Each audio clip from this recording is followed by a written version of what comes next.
Alô, gente, boa tarde. Um prazer grande estar com vocês de novo aqui no Festival de Cinema de Vassouras, nosso podcast de todos os dias às 15 horas, que nunca começa às 15, mas é tão bacana, né? Que a gente só traz pessoas maravilhosas, gente, assim, muitas pessoas importantes ligadas ao cinema nacional, pessoas que têm uma história extraordinária para contar nesse podcast que é sempre uma descontração total e absoluta.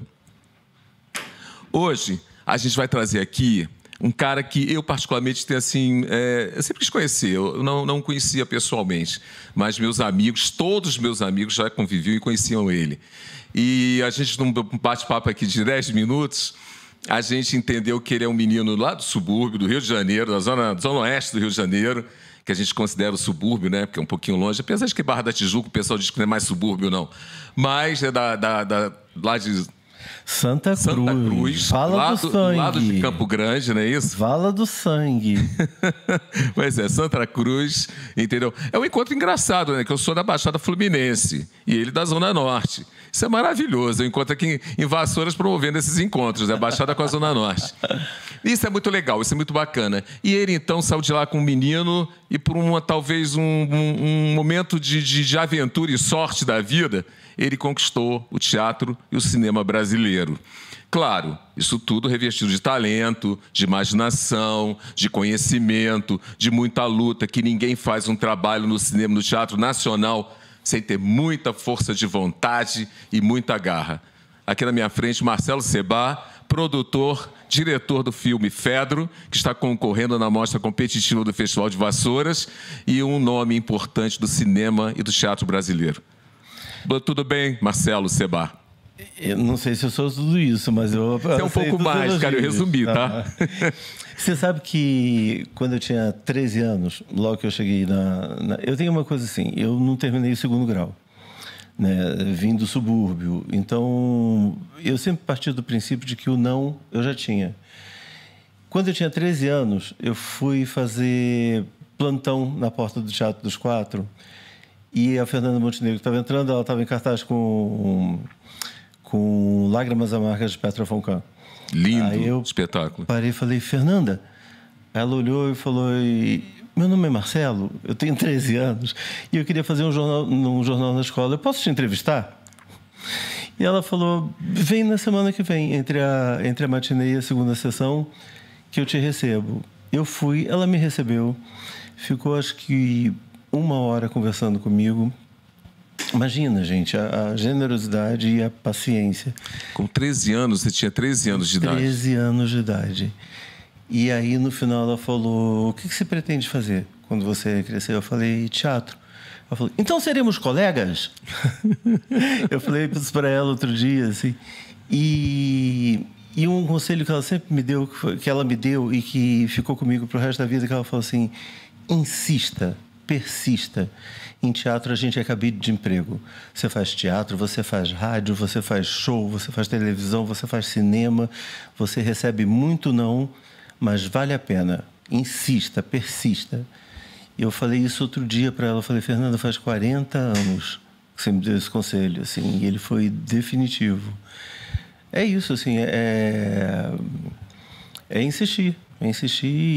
Mas, Marcelo, a gente sabe que na vida, principalmente dentro da arte no Brasil, num país como o Brasil, que é um país completamente irregular por diversos motivos, a gente sabe disso, motivos políticos, claro. Uhum. Então, você se dedicar à arte, passar todos esses anos acreditando e produzindo e se dedicando nela, não é incomum, não é? Não são todos que conseguem conquistar o espaço que você conquistou, que hoje se tornou uma referência para atores e outros diretores, inclusive, principalmente os atores do cinema brasileiro e do teatro brasileiro, que conhecem seu trabalho. É uma grande conquista. É uma grande conquista, eu sou muito grato. O Fedro, ele vem muito dessa minha necessidade, quando eu cheguei num determinado ponto, que eu falei, cara, assim, a vida foi tão generosa comigo, conquistei tantas coisas bacanas, tanto conhecimento, não é justo que eu queira que eu segure isso comigo. Então, assim, todo o meu trabalho, desde o Fedro, ele é voltado para, de uma certa forma, devolver ou compartilhar as coisas que eu recebi durante todo esse tempo. Eu não sei, assim, eu sempre meti a cara. Eu falei, eu entrei no tablado com esse amor, essa coisa que você fala da dedicação. Eu acho que vem da minha formação. Eu, com 15 anos de idade, eu entrei no tablado. E eu entrei pelas mãos da própria Maria Clara Machado. E a minha primeira professora foi a Guida Viana, que é uma atriz deslumbrante. E eu sempre falo que o tablado, ele forma pessoas, ele forma caráter. Ele te ensina a conhecer todas as partes do teatro. Ele te ensina que sem o iluminador, a Cláudia Raia não entra em cena. Sem o Zé na portaria, o público não tem acesso à plateia. Sem o contra-regra, a Fernanda Montenegro não tem o pinico para fazer xixi. Sem a camareira, não tem roupa passada. Então, a gente aprende a respeitar as pessoas, a importância das pessoas, independente de hierarquia. A gente aprende a ter empatia quando você precisa estudar uma personagem que não tem nada a ver com você e você precisa fazer isso com verdade. Você aprende a ouvir o outro, porque o texto é o mesmo todas as noites, mas um dia você chegou cansado por causa da gravação, no outro dia você está descansado, no outro dia você não tem dinheiro para pagar uma conta. Então, você precisa receber aquele texto e dar aquele texto com a sua vivência também. É o mesmo texto, mas ele é diferente todos os dias. O teatro te ensina a lidar com crítica.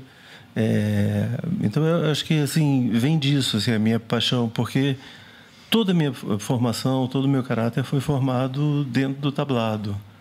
E agora eu vou ter uma emoção indescritível, porque eu vou dirigir a Guida, minha primeira professora de teatro. Eu vou dirigir no meu próximo filme.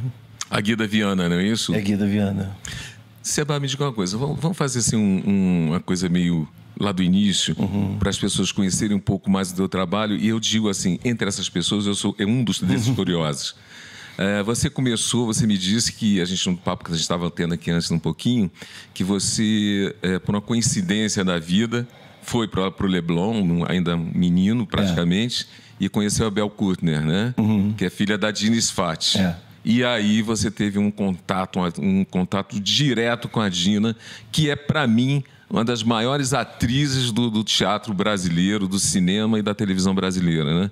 A Dina, que quem conheceu, teve o prazer de ter esse acesso a ela, do trabalho dela. Eu digo, não é exatamente a pessoa, o trabalho dela é encantador, né? Queria que você falasse disso. Assim, e a pessoa, a Dina, sem falta nos anos 80, na rua com uma placa escrito pela legalização do aborto. Assim, o que eu vivi dentro da casa da Dina... A Dina foi uma coisa engraçada, porque a gente estava... A Bel falou, vamos no show do Ney Matogrosso? E aí eu falei, vamos. Minha mãe comprou 2 ingressos, vai me encontrar lá em casa. Eu fui, aquele menino do subúrbio tremendo, falei, meu Deus do céu, vou conhecer a Dina Sfati. E aí ela abriu a porta, ela estava com bobs na cabeça, um lenço, e abriu um sorriso e falou, oi!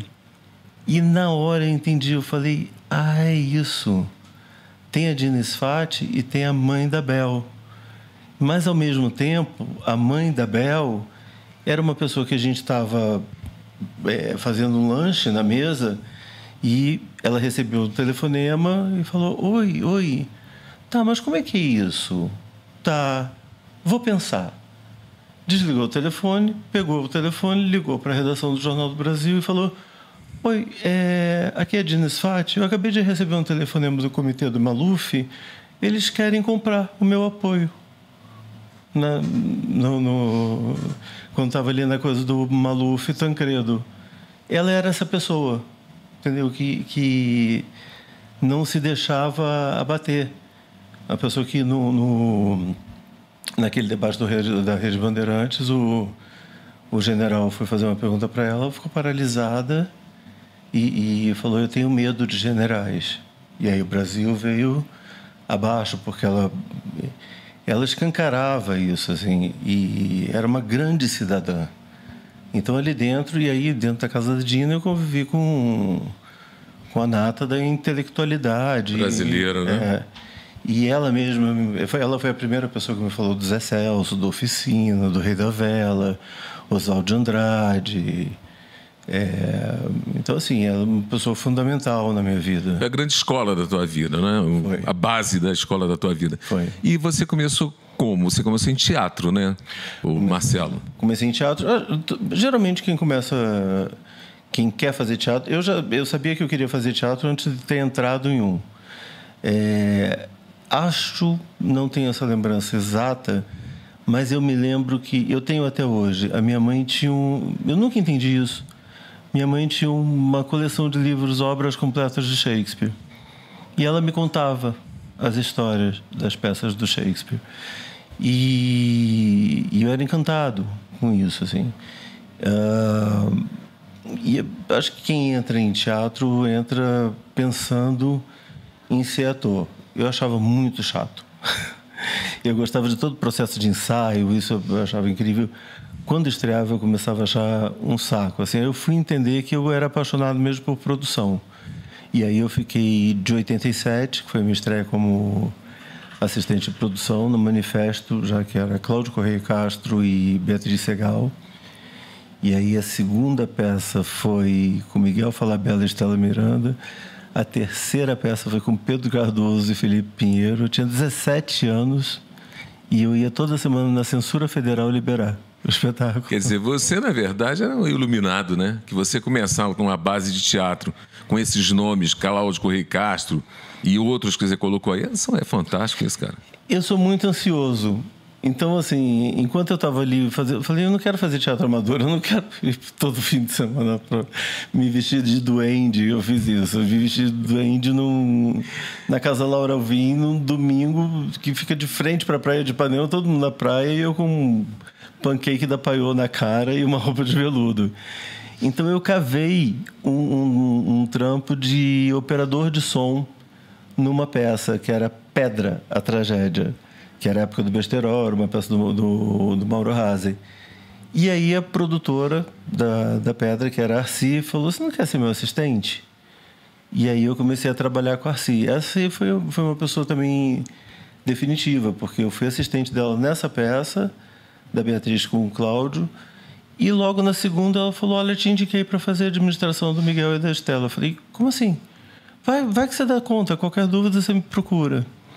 Tinha muito isso na época, né? Assim, a gente começava a trabalhar com 17 anos. Assim, eu olho hoje e falo, gente, quem entrega a administração de um espetáculo para uma criança de 17 anos?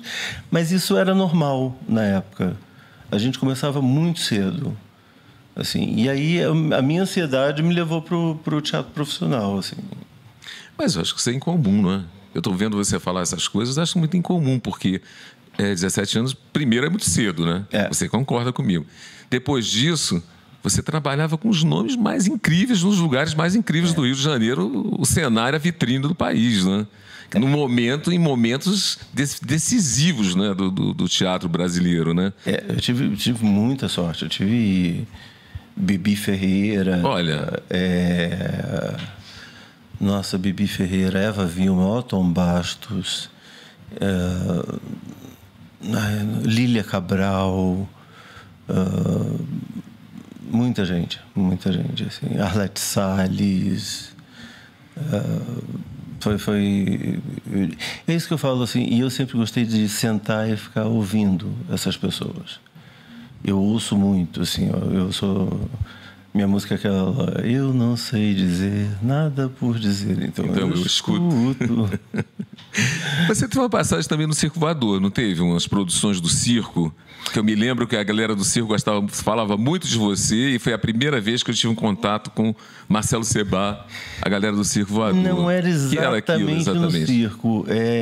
Eu era muito próximo da Intrépida Trupe e da Débora Bloch. Da Débora Bloch não, da Débora Coker. Da Débora Coker e da Intrépida Trupe. O primeiro espetáculo da Debinha, na verdade, a raiz da companhia da Débora foi um espetáculo que eu produzi nos Arcos da Lapa, que era Dança nos Arcos, que a gente levou companhias de dança do Brasil inteiro para fazer uma coreografia. E a Debinha fazia direção de movimento em teatro. Eu falei, Debinha, faz uma coreografia. Eu falei, não, imagina. Eu falei, faz uma coreografia. Pô, vai lá. E aí ela fez e dali resultou o Vulcão, que foi o primeiro espetáculo dela que eu produzi também. É isso, assim, eu sou muito grato. Eu acho que, assim, eu cavei oportunidades, mas eu tive grandes oportunidades e me joguei. Porque eu sempre tive isso na cabeça. Falei, o não eu já tenho. Então... Lá atrás já tinha descoberto isso, né? a gente saindo do subúrbio, da Vala do Sangue, estudando numa escola pública dentro da base militar de Santa Cruz. Nossa, eu apertei a mão do Geisel, pelo amor de Deus. E doeu? Me gerou um trauma até hoje. Sério? Sério, porque eu cheguei na escola, a merendeira virou para mim e falou: você conheceu o presidente hoje? Eu falei: ele é velho. Ela falou: não fala mal do presidente, senão vai preso. Aos 8 anos de idade, eu acreditei que eu podia ser preso. Passei a ter pavor de militar. Ali você já descobriu, né? Pavor. Esse viés, né? E continuo com esse pavor. Porque são pessoas que não vivem no Brasil, né? Eles vivem no mundo deles. Eles têm as leis próprias, eles são julgados pelas leis militares, eles vão para hospitais militares, eles têm o orçamento deles, eles têm a picanha deles, eles têm... É uma gente que não vive no Brasil. E que, no entanto, tem que defender a gente. É um país próprio, né? É um mundo próprio, uma realidade própria, com fantasias próprias, assim, às vezes eu sei de histórias que você fica assim, mas você não questiona, não, é uma doutrina ali muito... Isso tem que ser mudado. Eu acho que talvez a maior crítica que eu tenho aos 14 anos do PT não tem nada a ver com corrupção, tem a ver com o fato deles não terem aberto os documentos da ditadura e não terem feito um museu da ditadura com a força e a potência que tem os museus do Holocausto. Entendeu? Você entrar lá e ver uma sala que reproduza o assassinato do Vladimir Herzog. Você vê um desenho no pátio onde o corpo do Stuart Angel foi arrastado até a morte. A gente precisa ver isso. Na base militar foi na base militar... Foi no do ICOD, eu acho. Na Ilha do Governador, eu acho. Na base militar do Galeão. Dizem que o corpo dele está enterrado embaixo da pista de pouso de Santa Cruz, onde eu brinquei muito. Bom, é um momento triste, terrível do Brasil, e eu concordo, apesar de no podcast, assim, nesses papos, a gente evitar um pouco falar da coisa da política e tudo mais, mas você fez uma colocação super pertinente. O Brasil, vou colocar assim, generalizar, o Brasil deveria ter realmente colocado a ditadura no lugar dela, no museu, para ser exposta, para que as pessoas entendessem o que aquilo representou dentro do país, assim como o Holocausto representou em todo o leste europeu, Europa, etc. E tal. Eu nem estou falando em política exatamente, estou falando de história. Não, eu sei disso, assim, da gente conhecer a nossa história, da gente ter acesso à nossa história, das crianças da rede pública, que seja, conseguirem ir a esse lugar e aprender. Assim, como na infância eu ia ao Museu Nacional, né? Assim, como vai ser ao Museu da Língua Portuguesa. A gente precisa ter. E, na verdade, é uma pena, porque... E também não culpo só o poder público em relação à falta de museus que a gente tem, porque você tem nos Estados Unidos a figura do mecenas, pessoas da sociedade mesmo, da sociedade civil, que doam dinheiro para os museus, que fazem aqueles jantares beneficentes para levantar. Em um jantar você pega o dinheiro que vai sustentar aquele museu. Eu acho que a nossa sociedade é muito ausente, assim, nesse sentido. Eu não acho que seja só... É também, e sobretudo, mas eu acho que a nossa sociedade é muito... A gente não se incomoda. Né? Assim, eu saio na rua, eu vejo uma pessoa dormindo no frio, eu não consigo. Eu volto para casa, faço um Toddy quente, pego uma manta. Eu não consigo ver aquilo e ficar ausente daquilo. Porque a gente eu tenho uma crença muito pessoal que eu acho que eu sou Deus. Eu sou Deus, você é Deus, a planta é Deus, qualquer coisa que respira é Deus. E nós, enquanto partículas, enquanto pedaços de Deus, precisamos estar em harmonia, precisamos estar conectados para que isso aconteça. Para mim, a única forma de poder acreditar que o mundo foi feito em 7 dias, eu sou a imagem e semelhança de Deus, porque você também é, porque ela também é. Enfim, é uma conclusão muito peculiar e muito particular, mas em cima desse pensamento que veio através da meditação, eu não consigo, de fato, não me incomodar. Entendeu? Desculpa, vou já entrar nesse assunto, mas eu ouvi o Humberto Martins dizer que tudo bem, ele está de boa com o governo Bolsonaro porque não o atingiu. Como não atingiu? Pelo menos 1 milhão de fãs dele ou morreram ou estão passando fome. Como assim não atingiu? Como assim ele está de boa? Não consigo entender. Eu não consigo entender. Isso para mim é uma canalice.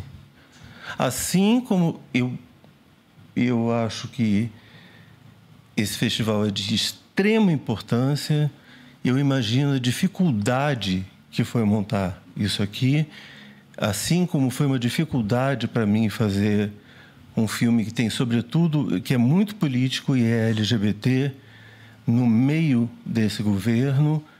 Agora, eu sugiro firmemente trocar o nome dessa sala de exibição. Ele não está à altura do Carlos Vereza, ele não está à altura do prêmio Paulo José. Esse homem tem 4 longas-metragens e mais um onde ele foi dublador. Não dá.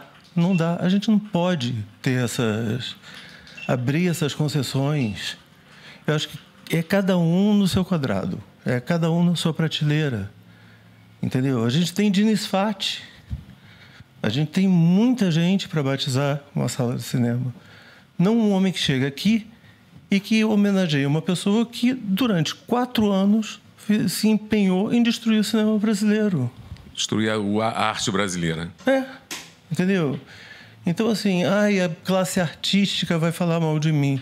Então, realmente, você não se importa nem um pouco com seus colegas? Você não se importa nem um pouco com os técnicos que estão morrendo de fome? Entendeu? Para mim enfim.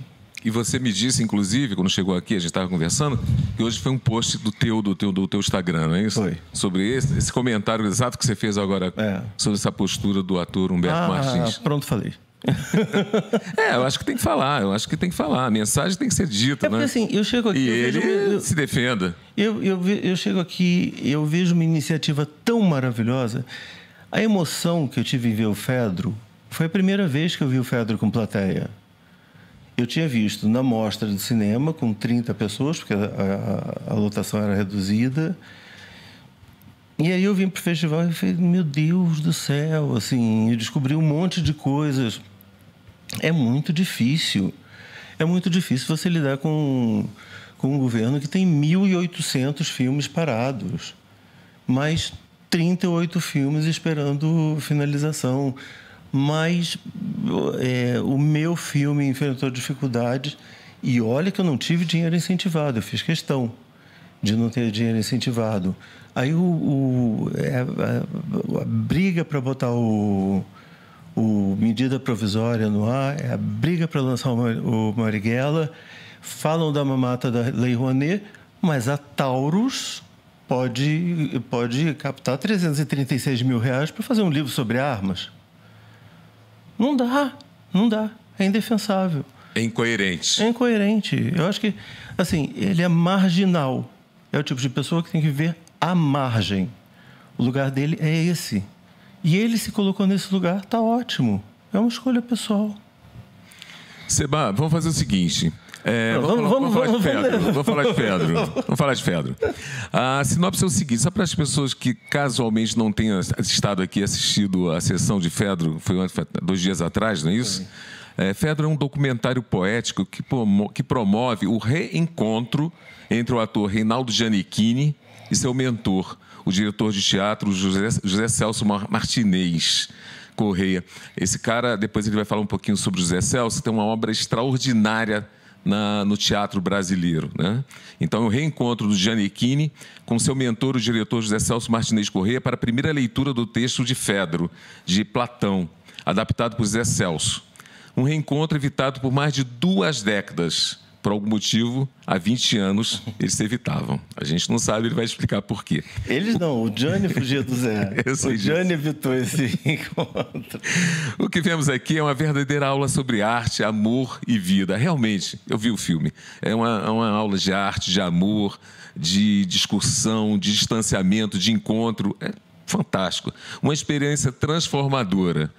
Também não tão simples, não achei o filme muito simples, mas achei o filme genial. É um filme, na minha concepção, é uma construção da obra, da arte brasileira. Está ali no diálogo dos dois, né?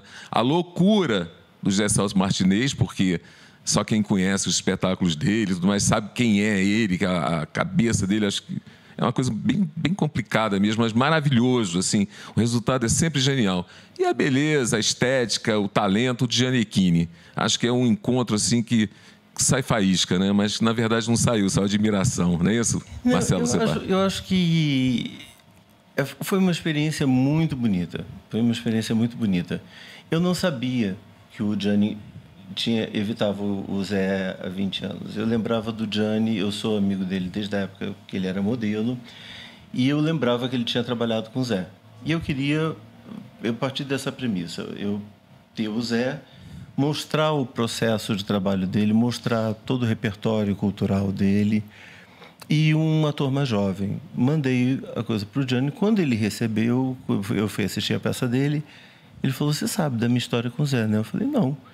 Ele falou: "Cara, eu, em 99, quando eu saí e fui fazer a novela, eu achei que eu ia fazer a novela lá com a Vera Fischer e a Carolina Dickmann, e ia voltar para a oficina, ia ser o ator da oficina para o resto da vida, mas eu nunca mais voltei.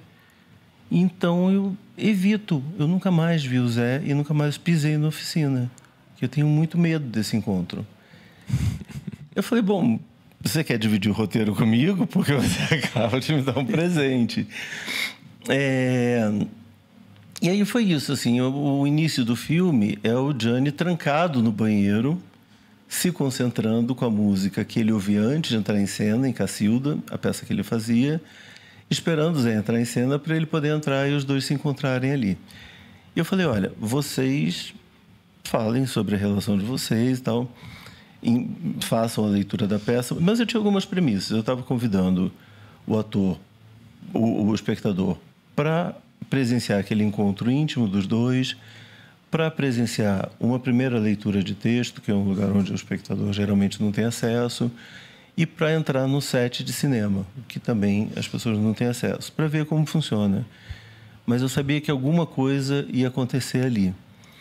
Não sabia que seria tão profundo, intenso, né? Intenso. Eu falo que o Gianni, ele é um cara muito forte, porque a coragem que precisa para se expor daquele jeito, com aquela honestidade. E a primeira frase que ele me falou quando eu fui abraçar ele no final da filmagem, ele falou: "Não me poupa, coloca o que você achar que tiver que colocar." Ele é um cara que está recebendo aquela avalanche de informação e está absorvendo. A primeira fala que ele fala para o Zé: "Eu não vim preparado para nada, eu estou totalmente aberto para receber o que você tem para me dar." E você vai vendo o processo dele de absorção daquilo. No final, ele já está falando: tem que lançar um foda-se mesmo. E 2 meses depois, ele estava no ar, como galã da Rede Globo, e ele deu uma entrevista assumindo a sexualidade dele. O filme bateu muito forte nele, assim. E acho isso, assim, acho que foi de uma coragem extrema, porque com toda a preocupação que ele sempre teve na vida com com a imagem, com os compromissos comerciais, ele chegou lá e falou, não, tá na hora de fazer isso. Então, assim, eu acho que o filme tem camadas também que a gente vai... E o Zé é aquela metralhadora, né? Assim, mas o que eu falo sempre, assim, é que o filme é sobre mim, é sobre você. O filme ele é visto através da vivência de cada pessoa. Tem gente que acha que é um filme sobre política, tem gente que acha que é um filme sobre sexo, tem gente que acha que é um filme sobre amor. Depende do olhar e da vivência de quem assiste. Eu acho que... Eu sempre falei que você não precisa entender de nada daquilo que o Zé fala, porque a gente não tem como ter o repertório dele. Eu acho que o que está ali é para atiçar a nossa curiosidade, é para a gente se interessar por algum assunto e buscar informação, é para estimular a curiosidade, estimular o saber. E eu mesmo fiz questão de não ler o Fedro. Quando a gente começou, eu falei, eu não vou ler porque eu preciso cultivar a minha ignorância. E você precisava, na verdade, mostrar o encontro dos dois na leitura do Fedro. E eu precisava me equiparar, me igualar a quem está na plateia. Eu não posso exigir que quem está na plateia leia aquele livro. Então, eu não queria me botar no lugar do intelectual. Eu quero estar junto com a plateia. Eu falei, se eu entender o filme, as pessoas vão entender. Aí, quando acabou, a primeira coisa que eu fiz foi pegar o livro e ler. Mas, assim, eu esperei o filme estar pronto, finalizado e aprovado para poder pegar. Porque eu falei, se eu ler o livro, aí eu vou me distanciar e vai ser um desastre. Você poderia ter se sugestionado pelo trabalho do Fedro, né? do espetáculo. Exatamente. Né? Eu poderia começar a fazer uma montagem através dali e o Platão, uma preocupação em torno daquilo. Beleza, coisa assim. Eu acho sensacional ler as críticas. Ou seja, você se colocou lá cru, né? Cru. Totalmente cru. Você ligou a câmera, botou os atores e falou, comecem. E é engraçado, porque assim, eu tenho uma influência muito grande de YouTube. Eu trabalhei com o Felipe Neto uma época. Então, eu tenho uma influência muito... O Felipe fala uma coisa sensacional. Ele fala, você vai fazer YouTube? Esquece o seu iPhone, esquece o seu computador. Sempre testa o seu vídeo no Motorola com a tela quebrada. Porque é ali que a maior parte das pessoas vão assistir. Vão ver você. Se elas conseguirem assistir e entender no Motorola com a tela quebrada, é porque o vídeo está bom. Então, o meu diretor de fotografia, ele falou, mas está tudo muito fechado, Eu olhei para ele e falei assim, se for para o cinema, vai ficar 2 semanas. Depois, não é o streaming, não é para lá que a gente vai, então vamos embora. E acho que isso foi um acerto. Até porque, quando chegou a pandemia... eu vi que a reação das pessoas mudou, porque ele é um filme muito íntimo, um filme de confinamento, né? Então, eu peguei ele... Mas eu não tenho... Eu adoro ler as críticas, foram muito generosas, todas as críticas foram ótimas. Mas aí tem um que me compara, fala da clara influência de Bergman, da clara influência de Glauber. Olha, eu vou dizer para você, achei exatamente isso. Achei bem assim, berginiano, né? O teu cinema em determinados aspectos, em determinados pontos, não é? Tem uma coisa de Nouveau também, Art Nouveau, uma coisa assim, uma coisa meio de cinema noturno, né? Quando a luz que você coloca em na maior parte das cenas. Não é isso? Eu estou errado. Eu sou espectador, veja bem, eu não sou crítico já. Não, você não está errado, mas não é uma coisa pensada. Eu tenho esse repertório da vida e acho que de alguma forma essas coisas funcionam dentro da minha cabeça. Eu agora no Vida, que é o próximo filme, eu estava brincando com o Tom, que é meu roteirista, junto comigo, que é meu parceiraço. Eu falei, cara... Tem Repulsa ao Sexo, tem Anjo Exterminador, mas tem Encantada da Disney. Assim, tem todas as minhas referências misturadas. E o que eu faço assim, quando eu começo o processo criativo, eu paro de assistir as coisas, que é para não me contaminar. Então, assim, eu não tenho a pretensão de falar, é uma linguagem minha, mas eu faço... eu tenho para mim que eu tenho que fazer o melhor filme que eu conseguir fazer. E eu tenho que acreditar no que eu estou fazendo. E eu tenho pavor de alguém olhar e falar, copiou. Então, assim, eu acho divertido, eu aceito o elogio. Eu ainda tenho muita dificuldade em receber elogio, mas não é uma coisa pensada, é uma coisa de fato muito instintiva, assim. Quando a gente estava montando, a gente montou o filme durante um mês em ordem cronológica. Aí eu cheguei um dia para ler, o montador, falei, desfaz tudo. Vamos misturar tudo, ele vai e volta e tá, assim, é uma coisa, eu confio muito no meu instinto. Assim, isso é uma coisa desde sempre, assim, eu confio no meu instinto. Eu achei, uma opinião minha, assim, eu achei um filme muito pessoal, muito de diretor mesmo, muito de diretor. É uma coisa que você tem que ver, entender. Não é um filme fácil, também não é um filme difícil, é um filme bonito, ele é vibrante, ele é constrangedor, entendeu? Ele é dócil em alguns momentos, ele te massacra no momento seguinte. É uma mistura muito grande. Eu saí da tela assim, meio sem entender, quer dizer, e gostando, mas ao mesmo tempo relutando com algumas coisas que eu não entendi, digamos assim. É isso? É uma reação, a pretensão era essa? É uma reação, não tinha pretensão. Nenhuma, zero.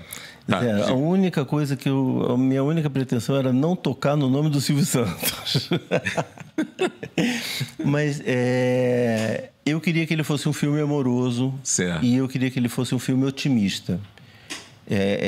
Amoroso ele é, não é? E é otimista, ele fala, tem uma primavera a ser gestada no Brasil, né? Assim, ele olha para frente de uma forma muito positiva, acreditando na vida, no futuro.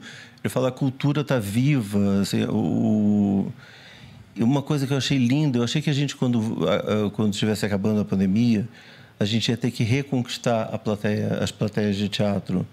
E elas lotaram, o público veio. Estavam loucas para invadir o teatro. Loucas, assim, as peças estão lotadas, é lindo de ver. Verdade. Então, assim,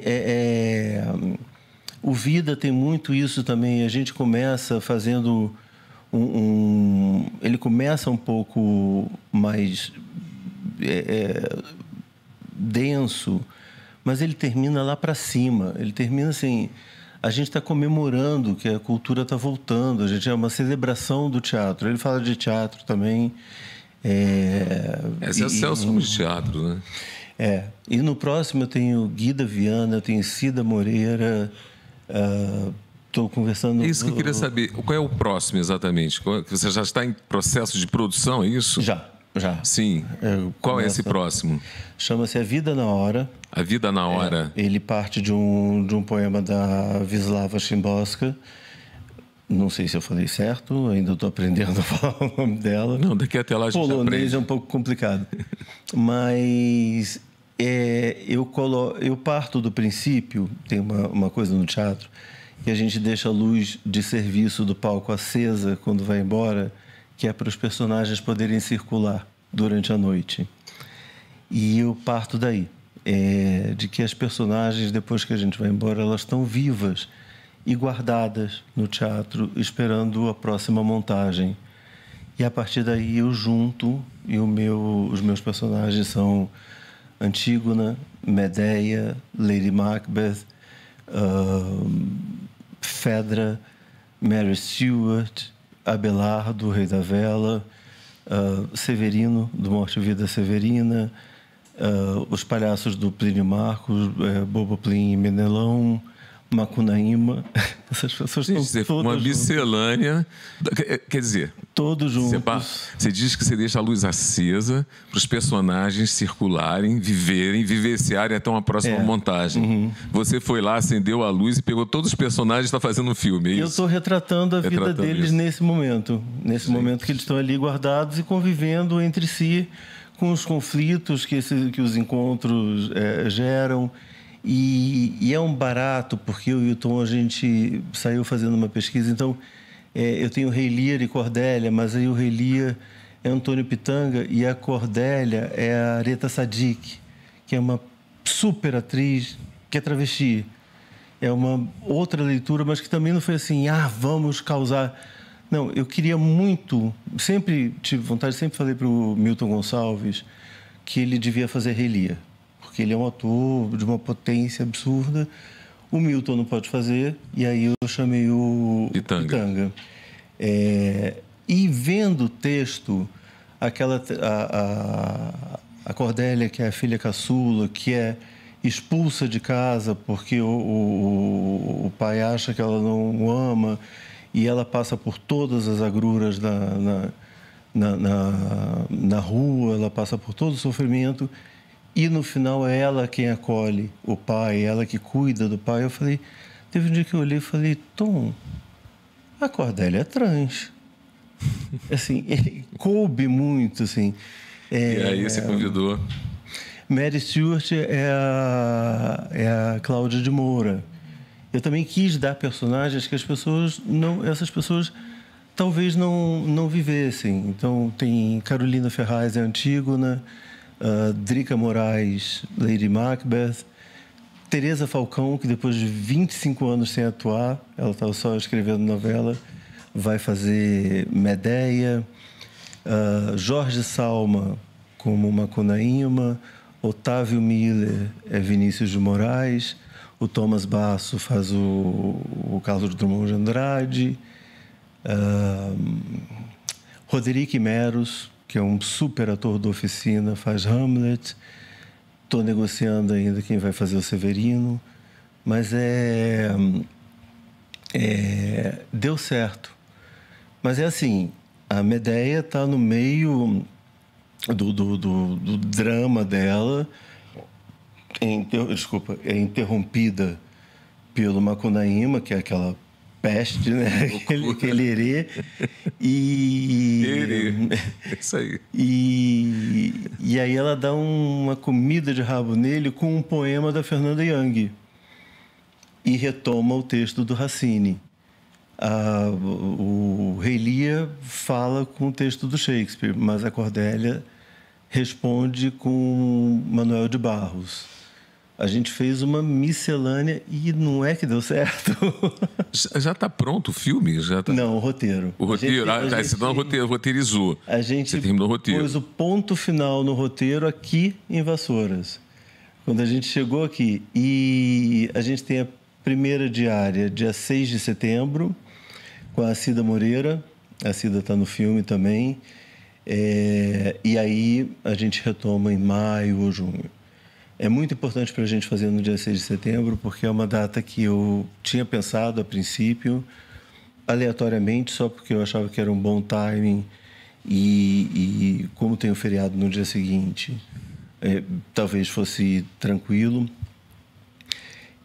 Mas calhou uma hora, eu falei, cara, quando eu fui ver, é véspera de 7 de setembro, né? Não é só um simples feriado. É o dia em que completa 11 anos do incêndio do Teatro Villa-Lobos.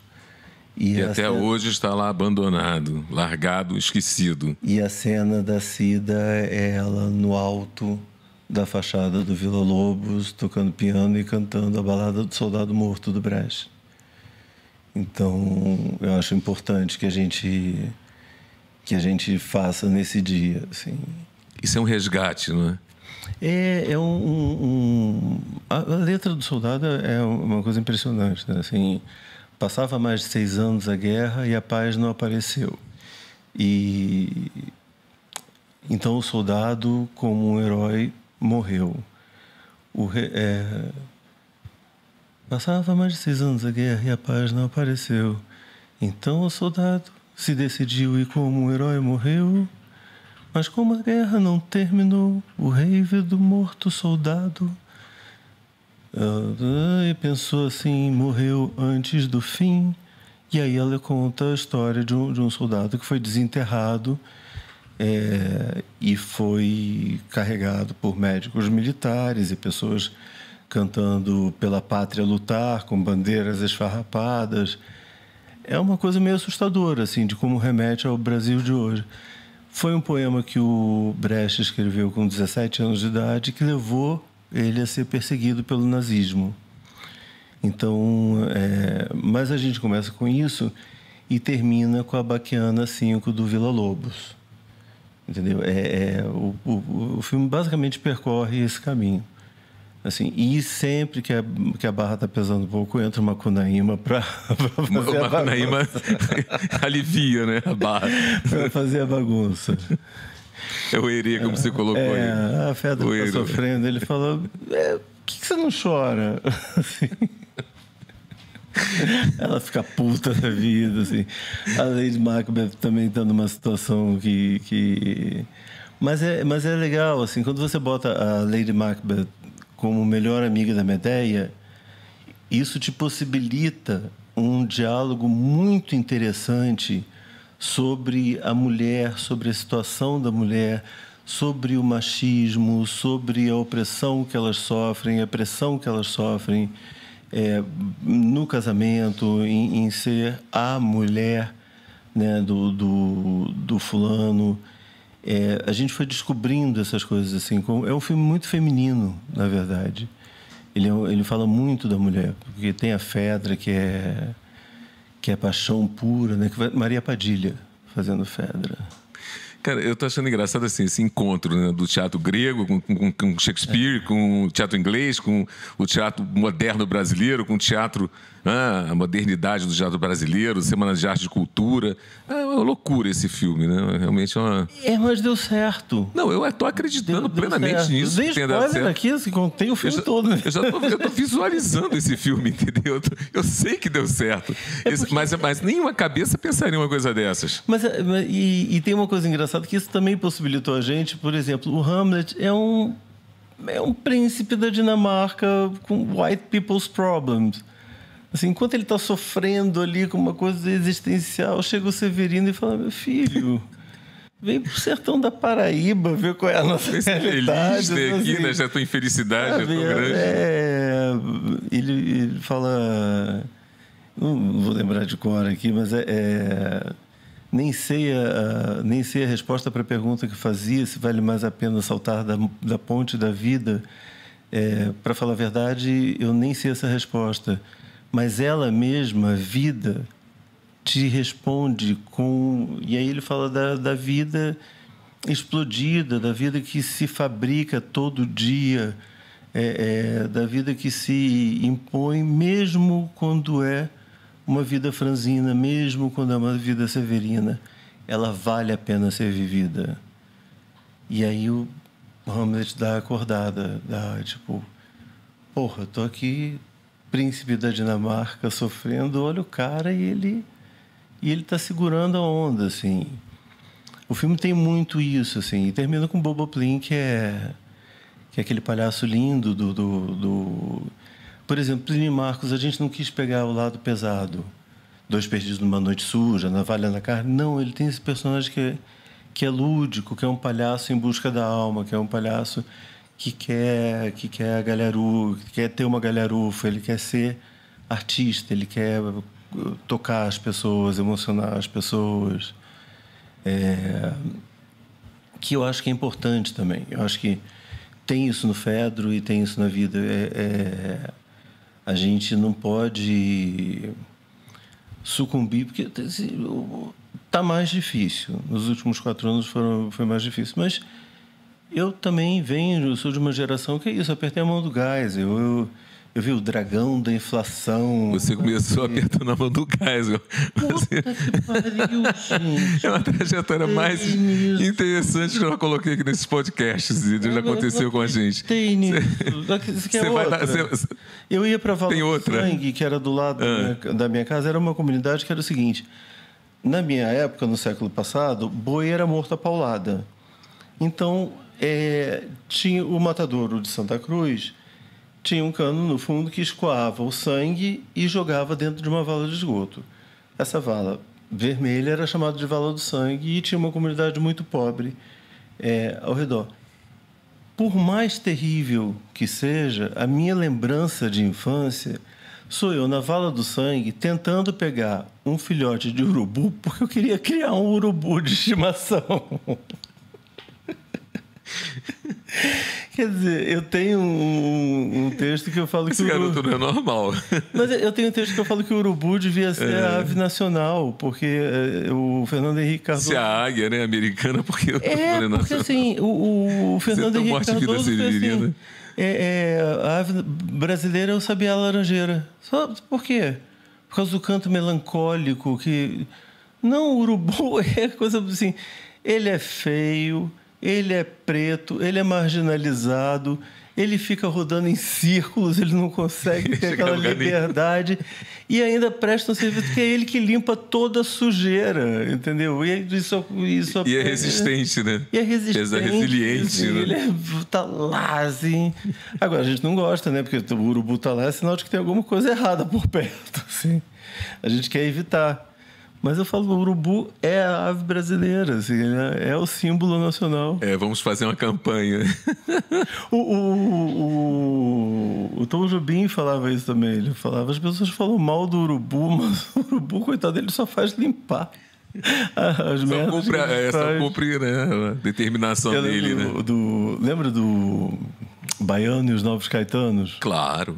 O urubu tá com raiva do boi, mas eu sei que ele tem razão. É que o urubu tá querendo comer, mas o boi não quer morrer, não tem alimentação. Era uma musiquinha deles lá. Eu sou fã do urubu. Gente, descobrimos que Marcelo Sebá é fã de urubu. Você é flamenguista, por acaso, não? Sou. Né? Também, flamenguista, né? E portelense. Claro. Flamenguista e portelense. Daqueles que não pode ver a águia da porteira entrar que eu, na avenida, que eu começo a soluçar e pagar mico. Eu tenho que ver pela televisão, porque assim, às vezes que eu fui na avenida, eu começo que era Clara Nunes, eu lembro muito Clara Nunes, Elisete, aquelas viado, né? Esportelense. Bicho, né? Esportelense. Clara Nunes, cheia de coisas. E eu sou de uma família de mangueirense e vascaínos. Um dia desse esqueci agora o nome do jornalista, meu amigo. Bom, enfim, ele escreveu até um livro sobre a Clara Nunes, muito interessante. Lembra aí o nome? Meu Deus, me fugiu o nome dele agora. Lançou. Júnior. Mas o primeiro nome eu não estou lembrando. Ele escreveu um livro maravilhoso sobre a Clara. E no meio dessa história... Eu já pedi para adaptar para o cinema. Maravilhoso mesmo, eu li o livro. César Pinheiro não deixa. Então, eu sei que no meio dessa pesquisa toda, tinha uma foto, acharam uma foto lá, que eu fui ver a foto da Veja, Clara Nunes na Avenida, no último desfile. E quem está do lado dela, com o microfone na mão? Quem? Eu. Não acredito. Eu cobrindo a avenida, fazendo cobertura. Fazendo a cobertura do carnaval. Naquela época a gente meio que invadia a pista. Não tinha essa coisa de, não pode. A gente invadia um pouquinho a pista. Até porque era uma loucura querer transmitir carnaval. O primeiro ano de Sambódromo, que tinha a Praça da Apoteose. Aí... Não, isso foi o primeiro, foi em 84, 1984. Ali já não tinha mais Clara Nunes e tal, mas o primeiro ano do Sambódromo que foi, e aí a escola voltava. Voltou no primeiro ano de 84, foi a Mangueira campeã que retornou. Exatamente. Eu voltei ao lado da Monique Evans, na frente da bateria da Mocidade Independente. Você criou ali, né? O rei da bateria, né? Você criou o rei ali, né? Pois veja você. Mas o Rio é fascinante. Essa foto foi de 83. Acho que a Clara morreu por ali, logo depois, né? Foi 83. Foi. Eu estava cobrindo a avenida pelo primeiro ano. Eu tinha feito a cobertura em 82 do Tapetão do Samba em Niterói. Aí gostaram muito, o pessoal da rádio me convocou, me colocou na avenida em 83. Não tinha sambódromo ainda. E aí eu vi Rio essa Branco, foto. Né? Não. Era ali mesmo. Não, tinha Marquês Sapucaí. Só que não tinha sambódromo. Era tudo daquelas coisas de regras, aquelas malucas, entendeu? A gente começava a noite, chovia a noite inteira, a gente levava choque a noite toda, porque aqueles fios... o carro agora que levava os fios da gente, o Milton Gonçalves cobrindo do meu lado para a Rádio Mauá, e a gente acabava junto, colado um com o outro, com os fios se agarravam. Era uma loucura. Quando tudo estava muito ruim, abriu o sol. E a gente queimava do sol até 2 horas da tarde. Eu sou sobrevivente, meu amigo. Gente, aquelas pessoas sem a menor segurança, Cláudio Bornai despencando. Zero. A gente levava choque a noite toda. Olha, uma coisa de maluco. Eu me lembro até hoje, entrevistando a Vilma Dias, que saía da Banana. Eu entrevistei a Vilminha, minha amiga, entrevistando a Vilma Dias na avenida. Ele veio um choque, eu quase despenquei lá de cima. Mas é fascinante, né? A vida, né? A vida é fascinante, né? Escola de samba eu acho uma coisa fascinante, assim. Eu sou completamente louco. Mexe num lugar da gente, né? Você tem emoção do coisa que é... Eu tô fingindo que não tô vendo o Fred. Faz de conta. Diga, Fred. Preciso dar um recado pra você. Claro, dá um...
Precisamos de um intervalo forçado aqui agora. Seba, olha, sinceramente, eu estou adorando conversar com você. Eu acho que eu tô. Tem impressão. Tem pessoas na vida que são marcantes, né? Eu ontem saí para jantar com o Caco Ciocla e eu sou apaixonado por ele.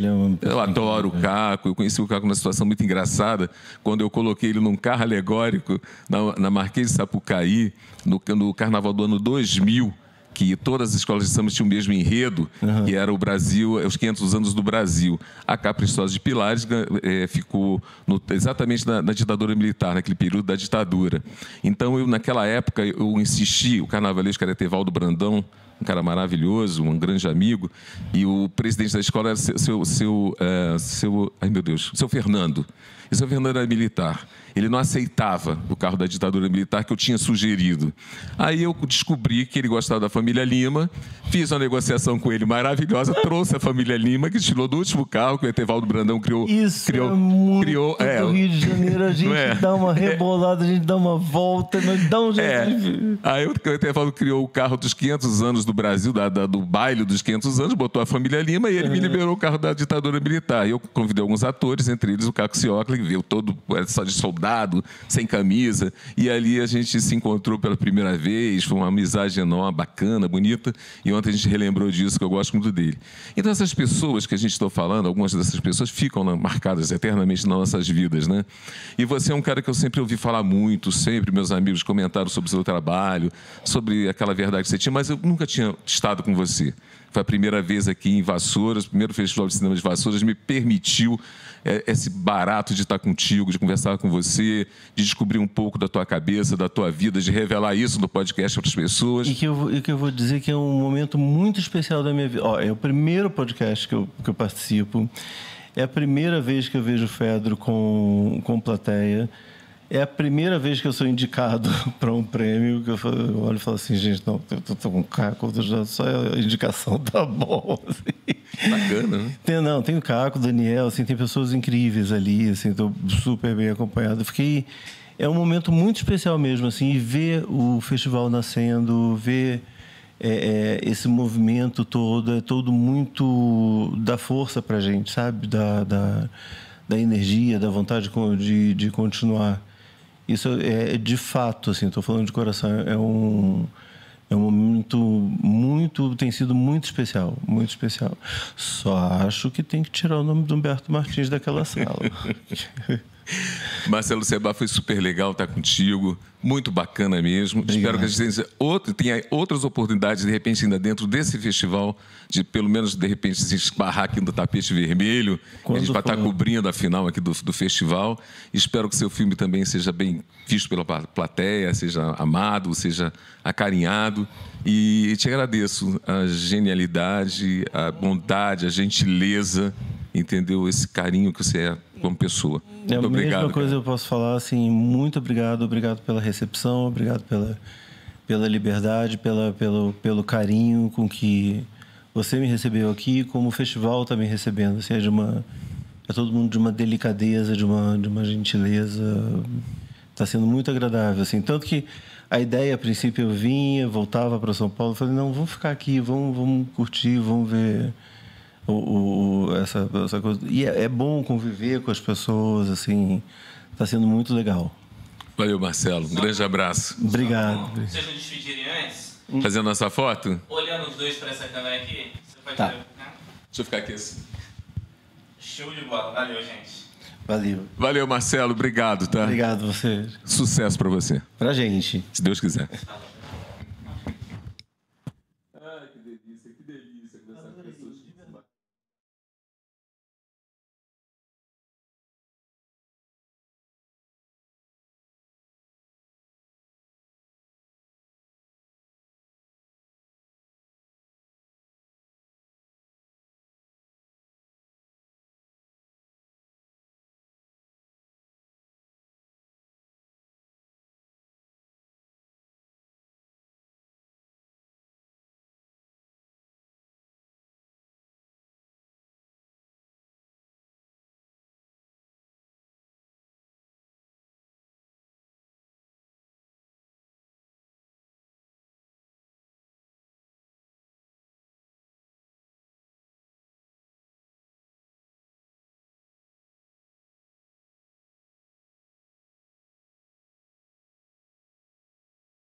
começa como um novo podcast ou a continuação do anterior? Já começamos. É o novo, né?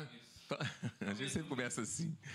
Oi, gente, voltamos, portanto, entendeu? Tivemos agora ainda há pouco uma entrevista bacana, um bate-papo interessante com o Marcelo Sebá. E agora a gente vai ter um papo legal sobre o longa documentário Artista e a Força do Pensamento.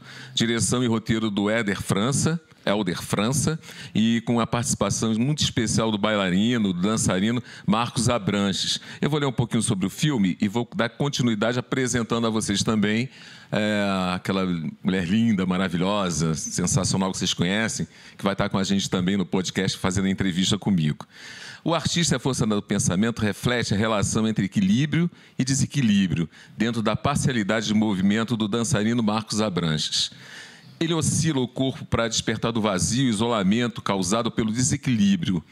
A falta de estética do movimento é sentida pelo abandono e pela rejeição, entendendo que o alívio está no amparo do amor, investigando o movimento do corpo, um mundo sem angústias, sem dores, sem desespero.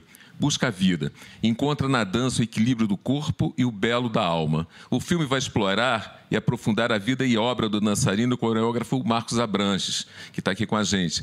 A ideia do documentário é mostrar que a pessoa e o artista caminham juntos e levam uma vida normal.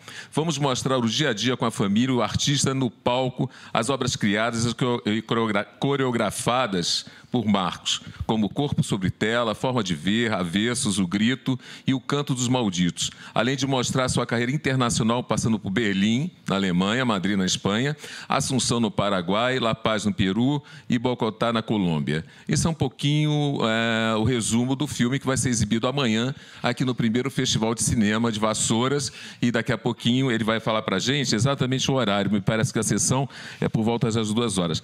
E, como eu tinha dito antes de apresentar nossos 2 entrevistados do podcast, eu quero apresentar a Larissa Maciel, que vocês conhecem, uma atriz do cinema, do teatro e da televisão brasileira.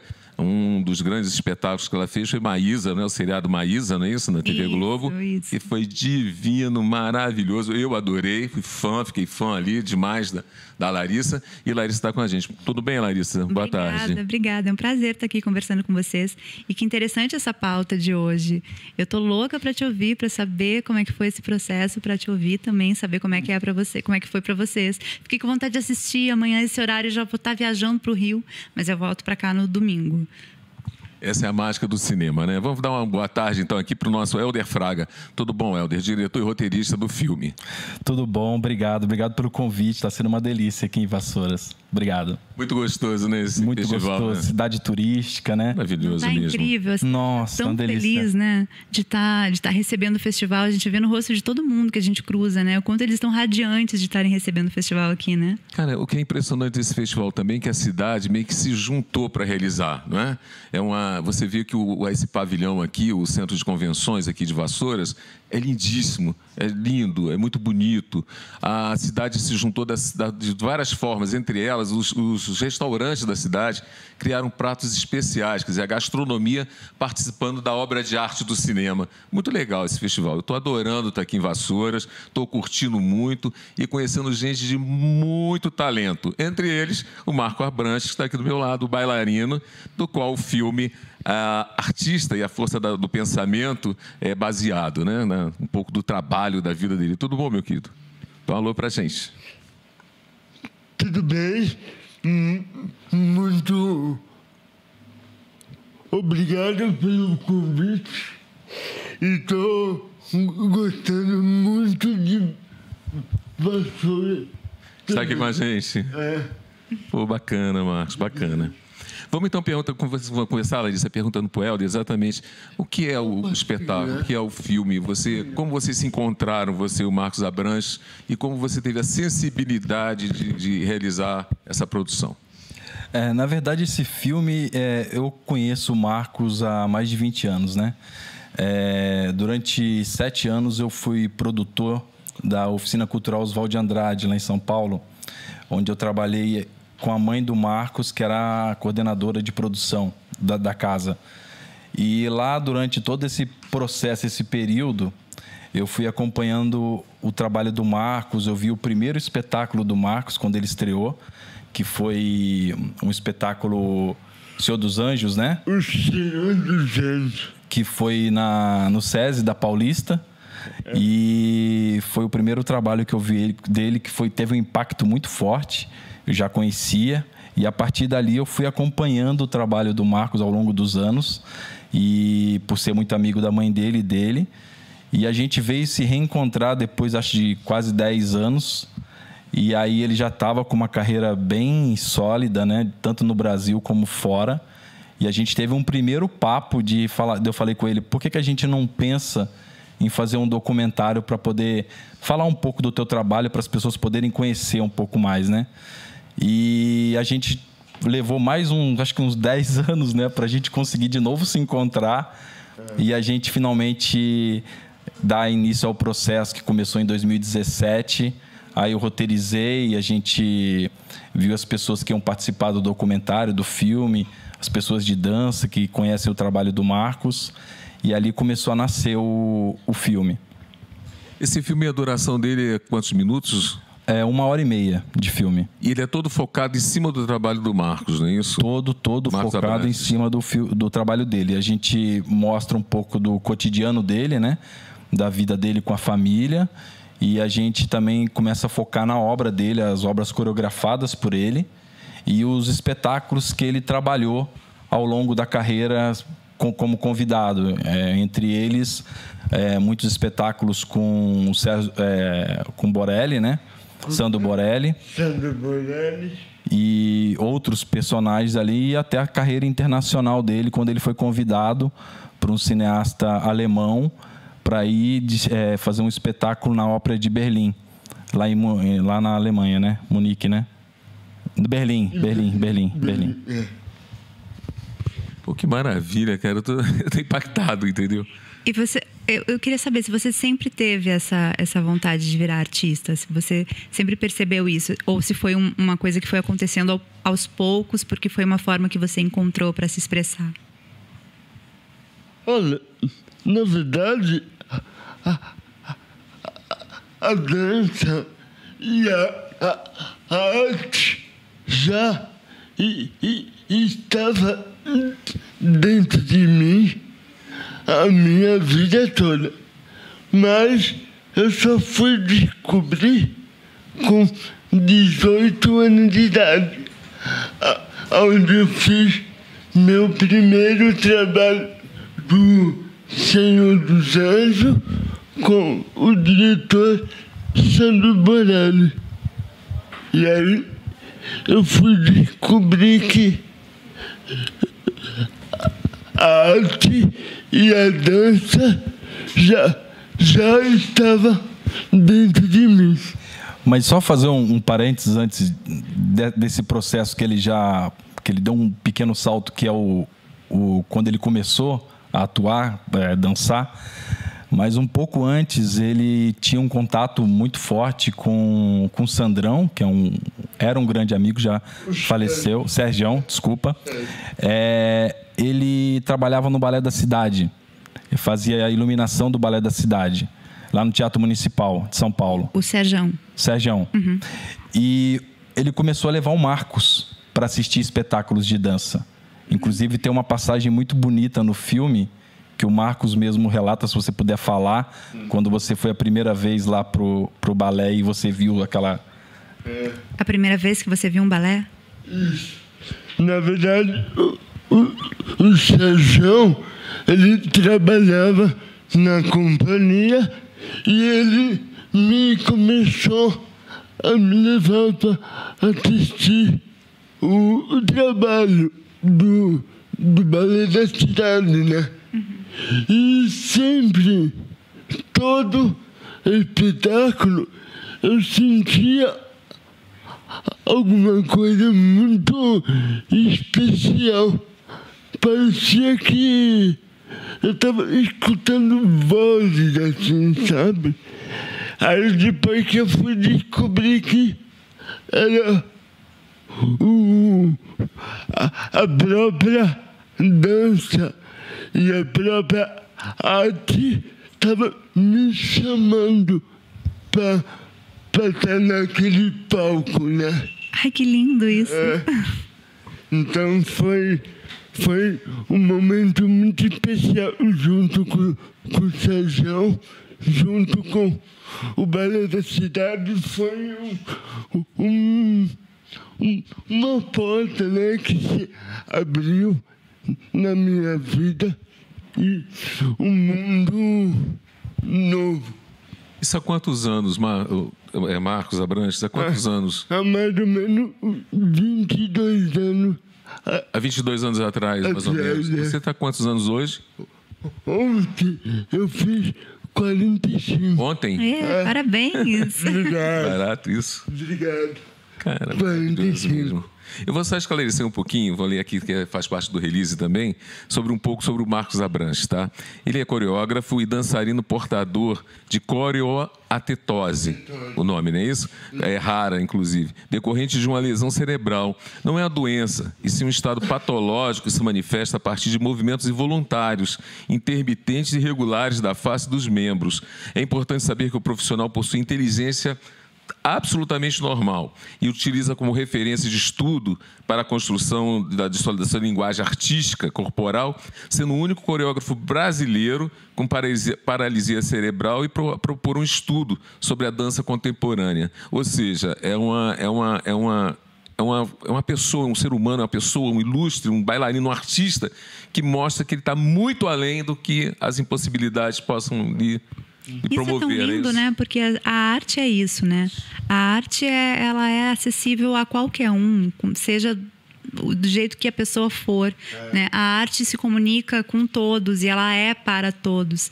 E é tão lindo conhecer um artista como você, né? Que transformou isso em dança, que é uma expressão tão forte, tão poética, né? Nossa, eu tô com tanta vontade de assistir esse documentário. Gente, eu tô curioso, tô quase sentando aqui pedindo para projetar. Tô falando sincero, eu tô assim, enlouquecido aqui nesse podcast. Vocês desculpem, tá? Assim, esse calor eu tô tá vindo chateada aqui. por não conhecer a tua obra, sabe? Eu tô chateada de não conhecer ainda. Eu vou correr depois para ver. Deve ter seus vídeos no YouTube, né? Deve ter muito material seu disponível. Isso foi uma das questões assim que me levou a realizar esse filme, sabe? Por conhecer toda a história dele e ver a batalha que ele enfrenta diariamente para colocar a arte dele no palco. E a maioria das pessoas não conheceu um artista como o Marcos, sabe? Que é um artista assim que... Gente, é um artista único, né? O Marcos, tanto que assim, o Christopher, que é esse cineasta alemão, que ele veio fazer um trabalho aqui no Brasil, e quando ele conheceu o Marcos, ele ficou enlouquecido. E aí ele levou o Marcos para a Alemanha. O Marcos já foi mais de 13 vezes lá para a Alemanha para dançar. E ele fez o Navio Fantasma, um espetáculo dele, e depois fez a Ópera de Berlim, que era um espetáculo grandioso, assim, sabe? Aqueles mega espetáculos, assim. E aí, e eu conhecendo toda a trajetória dele através da mãe dele e dele, que a gente é amiga há mais de 20 anos, né? Eu falei com ele, se você hoje é um artista pronto e as pessoas precisam conhecer o teu trabalho, né? A gente participou de um festival no final do ano passado, que é bem específico, um festival Assim Vivemos, que é sobre pessoas com portadoras de algum o Marcos não gosta da palavra deficiente, eu fico tentando achar a palavra aqui. Alguma coisa parecida. Qual é a palavra, Marcos? Qual é a palavra que a gente usa? É porque a gente precisa saber, porque não é muito comum também, né? Eu também gostaria de saber. Qual é a palavra que você gosta que usem quando se referem a você? Além de artista, claro. Eu gosto de falar assim, pessoa com algum tipo de diferença. Tá bom. Diferença física, diferença mental. Diferente. Todos nós somos diferentes, né? E só para concluir essa história, o filme foi premiado nesse festival, ganhou 2 prêmios, né, de filme e de revelação para o Marcos. E um dos jurados, vocês devem conhecer, o Rafael Primor, que é diretor, cineasta também, e ele ficou impressionado com o trabalho do Marcos e convidou o Marcos para fazer o novo filme dele, né, com a Julia Lemitz. O Marcos veio aqui para o Rio filmar. Então, assim, por que eu estou falando isso? Assim, porque as pessoas realmente... E ele até falou comigo em box, eu não conhecia ele pessoalmente, não conheço pessoalmente, mas pelas redes sociais. E ele falou assim, eu não consigo me conformar porque eu não conhecia um artista como ele. Onde ele estava escondido e tudo. E ele está em São Paulo trabalhando pra caramba, é um cara que batalha muito. Agora, inclusive, ele coreografou um longa-metragem também de terror, assim, com produtores de Hollywood, que é o que chama o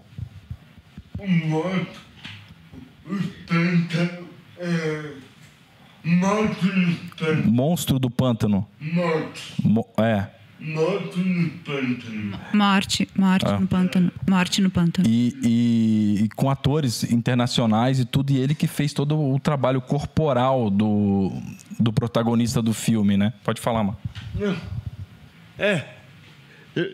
Eu fiz um trabalho como preparador corporal desse monstro que é o ator principal, como preparação corporal.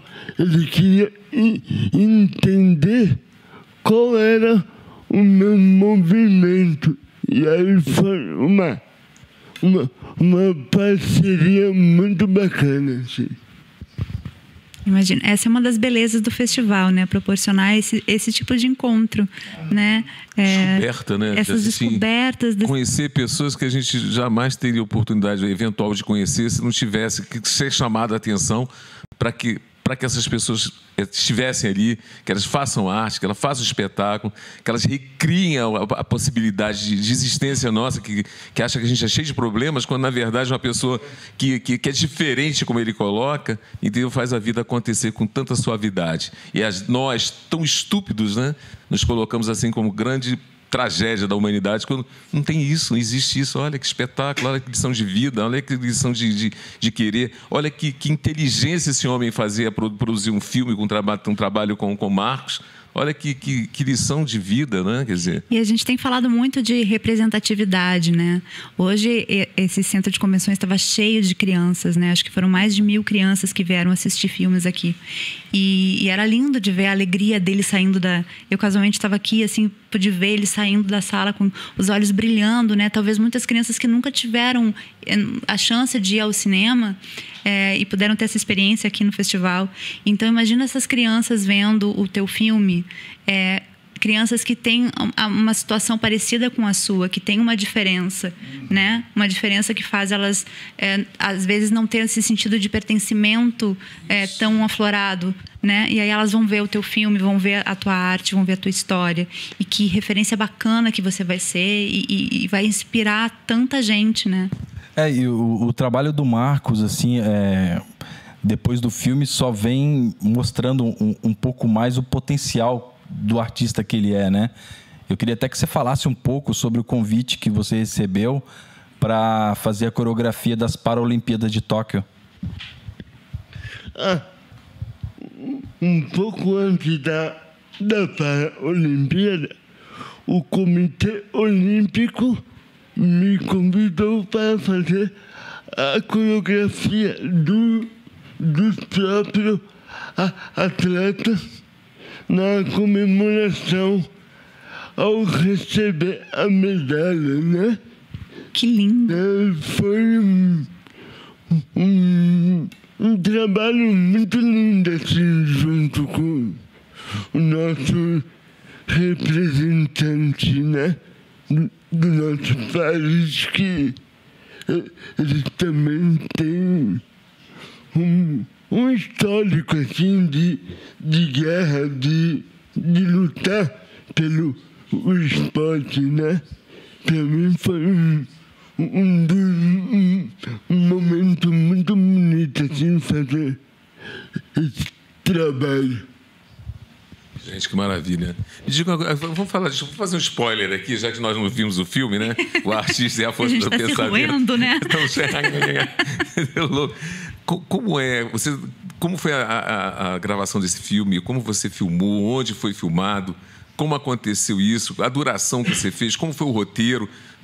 Dá uns spoilers pra gente sobre o filme. Falar do Marcos, assim, para mim, quando eu rodei esse filme, tinha sido o meu segundo longa, né? Já dirigi O anterior 3. foi qual? O anterior foi um de ficção, que chama, né? SP, Crônicas de uma Cidade Real, que é baseado na violência de São Paulo, né?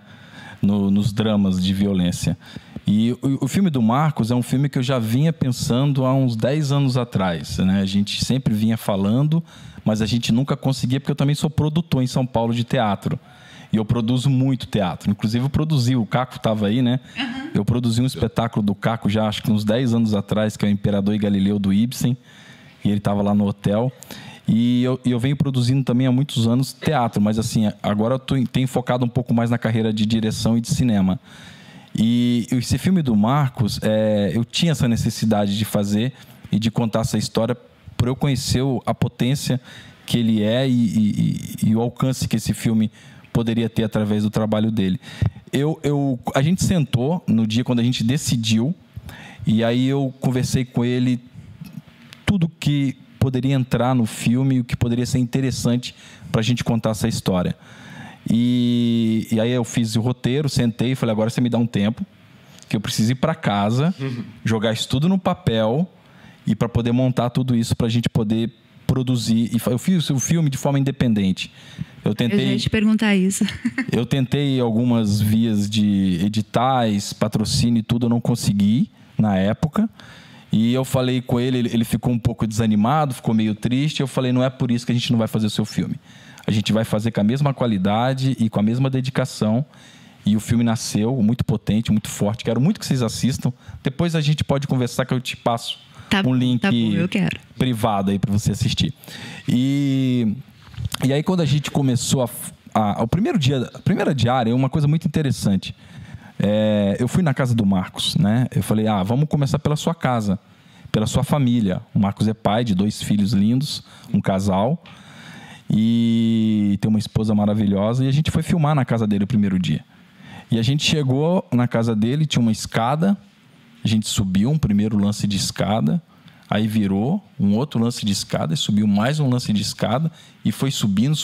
Eu falei, Marcos, você mora onde, cara? Eu moro ali em cima. Aí eu já tava, né, cansado, meio ofegante, né? E eu falei, eu falei assim, você sobe e desce todo dia esse tanto de escada? Ele falou, todo dia. Aí eu falei assim, para tudo, desce câmera, desce tudo, que a gente vai começar o filme com você até você chegar na sua casa. É o segundo plano do filme, né? Que o primeiro, ele tá no mar com o pai dele. E aí quando começa o filme, é ele subindo. E eu achei incrível, porque eu falei assim, cara, só aqui você já me ganhou, porque se fosse história, né? Eu ia subir reclamando e xingando meio mundo. Você achou melhor não reclamar mais, né? E aí eu falei, não, depois disso não rola mais, entendeu? E só essa cena dele subindo a escada já conta a história do filme. Já conta a história do filme. E eu optei por essa primeira cena não ter trilha, não ter nada. É ele subindo a escada, ofegante, subindo. É ele. Respiração dele. E essa parte, sabe? O começo do filme. E aí, a partir disso, a gente foi trabalhar as camadas do filme, né? Que essa primeira camada, que é essa coisa dele com a família dele, e até a gente entrar na parte que são as coreografias que ele criou. E o Marcos, ele vem de uma escola da dança que ele gosta de trabalhar com os autores que eu gosto muito no teatro, mas ele fez espetáculos do Kafka, Metamorfose. Ele fez Senhor dos Anjos, ele agora, inclusive, está com um espetáculo que ele pode até falar, que também a gente gravou um pedaço, que é o Idiota, do Dostoiévski. E, enfim, a obra dele é uma obra... ele fez também a vida do Carrano, que é o rapaz lá do Bicho de 7 Cabeças, da Laís Bodansky. Ele ficou amigo do Carrano. E aí ele falou, vou fazer um espetáculo de dança sobre a sua obra. Se o Marcos quiser falar um pouco, acho que é interessante para o público conhecer também. Esse foi o meu primeiro trabalho em minha própria direção, no início da criação da minha própria companhia. E naquela época eu conheci o Carrano Srazzelli, né? E ele tinha toda aquela história que ele passou pelo manicômio. Depois ele me deu um livro da história dele e eu fiquei muito encantado com tudo que ele tinha passado, né? Aí eu falei, eu vou começar a criar um espetáculo solo baseado na obra do livro e a vida do Carrano, né? Aqui é só um parênteses, que é o livro Canto dos Malditos, que virou o filme Bicho de Sete Cabeças. Da Laís Bodansky. Da Laís Bodansky. Premiadíssimo, inclusive, esse filme. O nome do livro é Canto do Maldito, que é o nome do meu próprio espetáculo, Canto do Maldito. Foi meu primeiro trabalho que eu criei. Eu ficava na madrugada toda pensando e no dia seguinte eu colocava no corpo, né? Porque primeiro coloca na mente e depois coloca no corpo, né? Pra ver como é que fica. E aí deu um bonito trabalho que eu danço ele até hoje. Você falou uma coisa interessante. Você estava falando que você primeiro coloca na mente e depois você traz para o corpo. É engraçado que, na maioria das vezes, o meu processo artístico é o contrário. Eu primeiro trago para o corpo, eu trabalho com sensações e exploro muito o que não passa pela minha mente. E depois que eu explorei bastante o corpo, é que eu organizo na minha mente. Eu trabalho da forma inversa a você. Não, isso é muito importante. O Marcos tem um outro espetáculo, quero muito que se vocês tiverem a possibilidade de assistir o trabalho, que é um projeto que ele fez em cima o espetáculo chama Corpo sobre Tela. O Marcos trabalha com tintas no corpo todo e no final do espetáculo ele faz uma tela, um quadro, com o corpo dele na tela. Isso é espetáculo do teatro, né? Mas que está no filme porque é a obra também. dele. Você retrata isso no filme também. E os espetáculos, eu levei ele para um estúdio e eu fiz as cenas todas dentro de um estúdio. Né? Só o grito, que é em cima do Francis Bacon. Não. Edivaldo Manch. Do quadro. O grito, o quadro grito do Manch, né? Que eu fui no teatro onde ele tinha uma exposição que ele fez sobre a obra dele, que a gente filmou lá. Mas os outros espetáculos a gente fez tudo em estúdio, para a gente ter o controle das cenas, de o que a gente ia fazer. Então tá muito bonito, plasticamente é muito bonito o trabalho corporal dele. Você vê, é bem impactante, assim, sabe? É muito forte. Que loucura.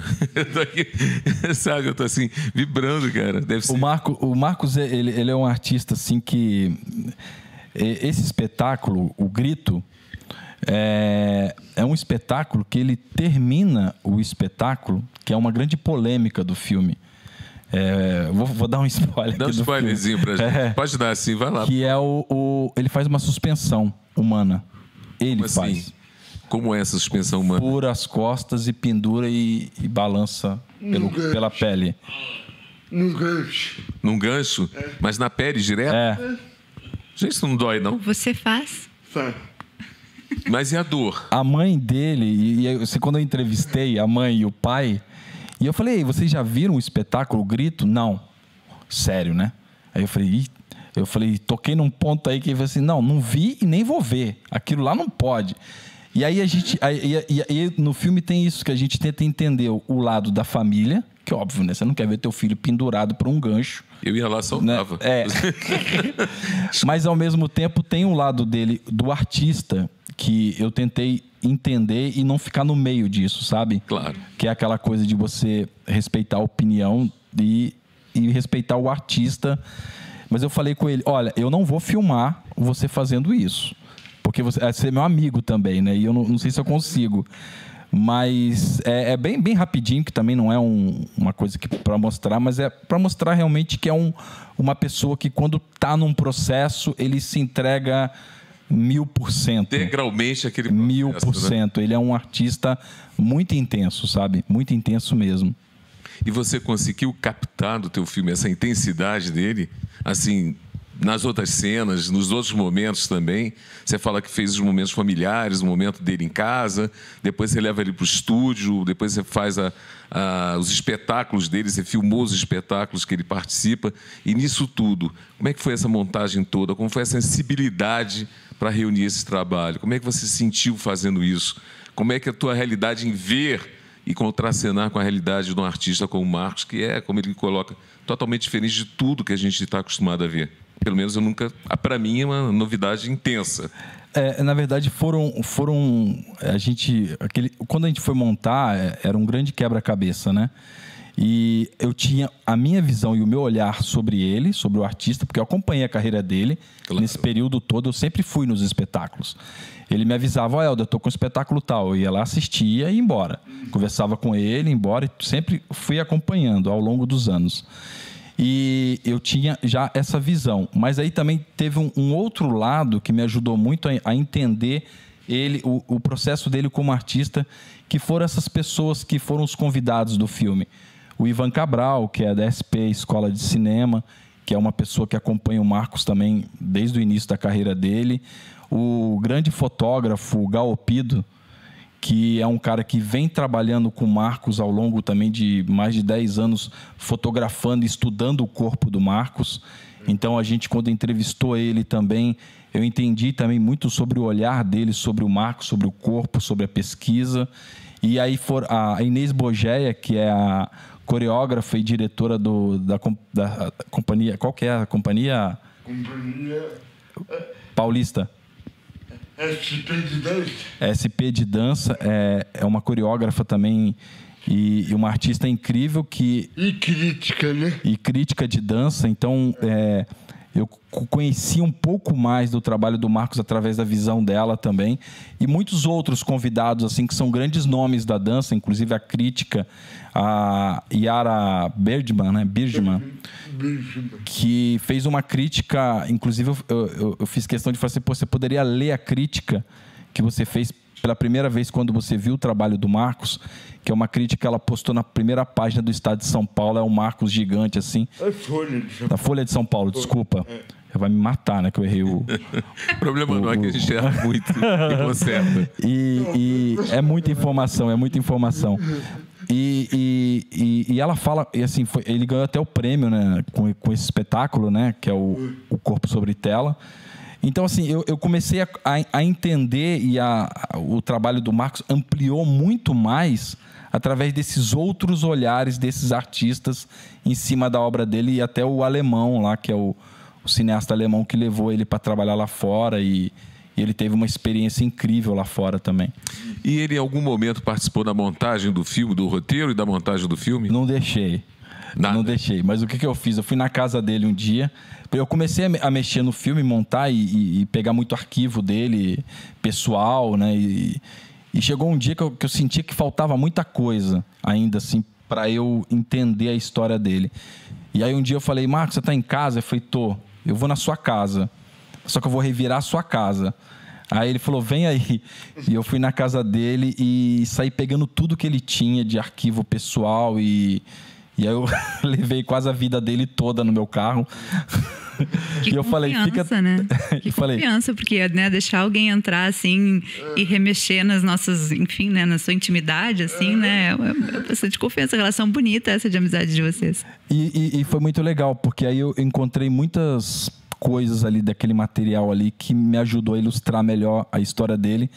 Inclusive, a história tem um refresco, assim, que tem algumas histórias que a mãe dele, quando contou para mim, dele, eu falei assim, olha, essas histórias, elas cabem no filme de uma outra forma.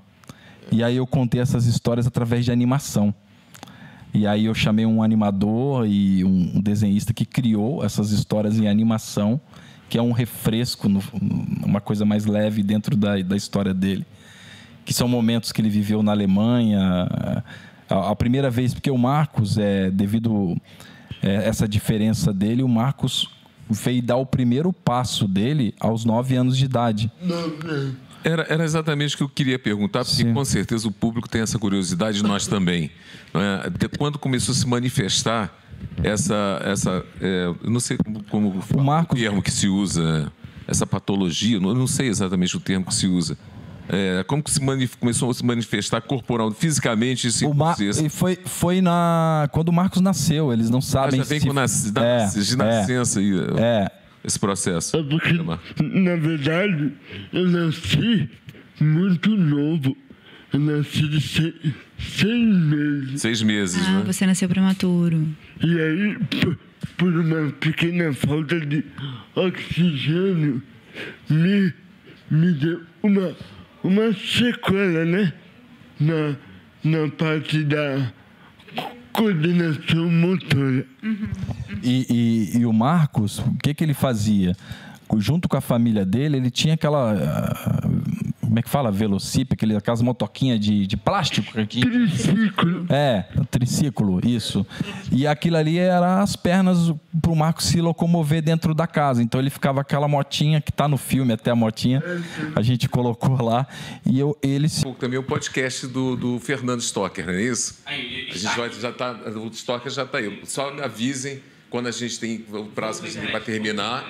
Tá? Quanto tempo a gente tem de entrevista? A gente já passou 5 minutos do tempo. Mas vamos fechar, né? Vamos fechar legal, tudo bem. Vamos lá, pode voltar, pode falar, voltou.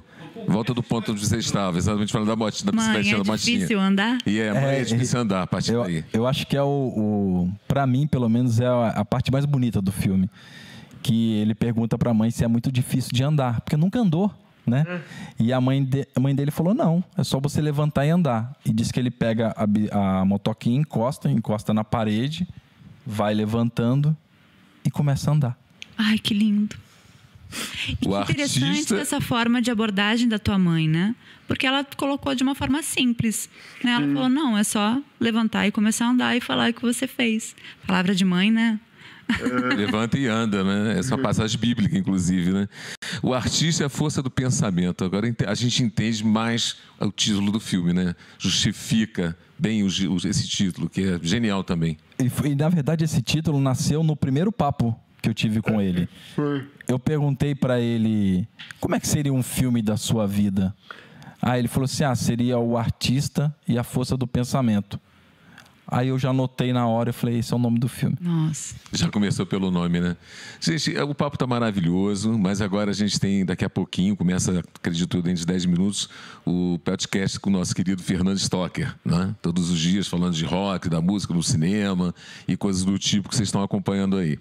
Esse papo pode ser muito mais longo, deveria ser, até porque é uma história de vida, é uma história de cinema, é história de arte, é história de superação e é história de um grande espetáculo que se torna um filme, que a vida produz e se torna um grande espetáculo e se torna um filme, né? Então, vocês estão convidados amanhã. Artista é a força do pensamento. A direção e o roteiro é do Helder Fraga, que está aqui com a gente. A vida do Marcos Abranches na tela do cinema. Que horas é a sessão amanhã? Que no primeiro Festival de Cinema de Vassouras, horário? Eu acho que é... 2h30. 2h30, né? 2h30. Então, todos nessa sessão, porque eu estou lá. Amanhã eu começo esse podcast atrasado, que eu quero ver esse filme. Enfim, tudo bem, muito obrigado. Eu quero agradecer primeiramente, vamos começar por quem? Peraí, pela Larissa. Muito obrigado, Larissa, pela participação no nosso podcast. Eu que agradeço, eu adorei essa conversa, foi uma delícia. Eu poderia ficar horas aqui conversando com vocês. Eu ficaria horas também aprendendo com vocês. Muito obrigado, Larissa, pela gentileza, por estar aqui com a gente, por se dedicar a esse papo bacana com a gente, tá? muito gentil de sua parte. Muito obrigado. Tá? Marcos, vamos falar com o Helder Fraga. Muito obrigado também pela participação hoje aqui no nosso podcast. Obrigado pelo convite, obrigado pelo festival. Espero que seja o primeiro de muitos anos aí. Se Deus quiser, né? Que a gente se encontre com vários outros filmes e vários outros, se não for ele próprio, outros Marcos Abranches, né? Marcos, muito obrigado pela tua participação, muito obrigado por ter vindo aqui conversar com a gente e espero que seja assim, um sucesso extraordinário o seu filme amanhã na mostra, na apresentação e nos resultados também do primeiro Festival de Cinema de Vassouras. Muito obrigado pelo convite. Para mim é um grande orgulho estar participando da primeira amostra de cinema da Vassouras. Muito obrigado. Valeu, gente. Muito obrigado. Boa tarde para vocês. Não esquecer de todo mundo olhar para cá. Nós temos a foto final. Vamos fazer a nossa fotinha. A nossa fotinha, todo mundo assim, mais juntinho que puder. Isso, vamos para a foto. Peraí, calma, deixa eu me organizar, que eu quero parecer o Brad Pitt. Peraí, calma. Vamos lá. Organizou, olhou. Show, foi. Olha, muito obrigado a vocês. A gente leva tudo com muita leveza, as entrevistas. Eu acho que a vida é isso, a vida é divertida também, é lazer. O cinema é espetáculo, a imagem é som. A Larissa está aqui, é uma mostra disso. O Marcos Abranches mostra para a gente que viver vale a pena, que o espetáculo vale a pena. E o Helder, inteligentemente, captou tudo isso e está mostrando amanhã para vocês na tela de cinema. Uma boa tarde, muito obrigado. Amanhã a gente retorna nesse podcast do primeiro Festival de Cinema da cidade de Vassouras, no Vale do Café. É isso? Vale do Café, não é isso? Acertei. Então tá, um beijo grande, muito obrigado.